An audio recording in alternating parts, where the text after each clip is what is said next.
Most people plant flowers at the allotment to make it look nice, but the right flowers planted the right way will actually increase your vegetable yields. Bees, hoverflies, and butterflies do the work your crops depend on. By the end of this, you will know exactly which flowers to plant, where to put them, and how to keep pollinators coming back all season long. Many fruits and vegetables cannot produce a crop without pollinators. Courgettes, squash, tomatoes, strawberries, peas, all of them need insects to set fruit. Without that, your yields drop. Not all flowers work equally well. Modern breeding has given us big, blousy double blooms that look stunning, but offer almost nothing to insects. Too many petals block access to pollen entirely. Pollinators need simple single flowers with clearly visible anthers. So when you are choosing what to plant, single blooms beat doubles every time. Calendula is reliable, cheerful, and easy from seed. Poached eggplant self-seeds freely and draws in hoverflies. Nasturtiums do double duty. They attract butterflies away from you, and their flowers are edible. Alyssum has a sweet scent that pulls in hoverflies specifically, and hoverfly larvae eat aphids. That is a direct win for your veg. Marigolds, borage, phacelia, California poppies, and zinnia are all strong choices. Phacelia also doubles as a green manure, so it earns its space twice over. Chives, oregano, parsley, rosemary, and lavender in flower are magnets for bees. And if you let a few vegetables bolt, onions, leeks, carrots, globe artichokes, the flowers are genuinely excellent for pollinators. It is a strategy.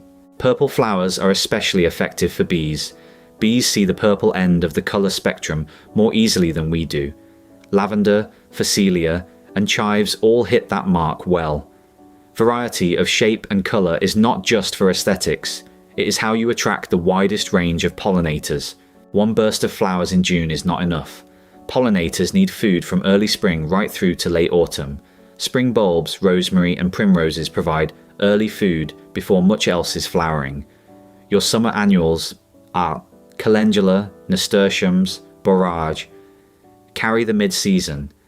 For late color, sedum is excellent, and ivy in flower is genuinely underrated for autumn pollinators.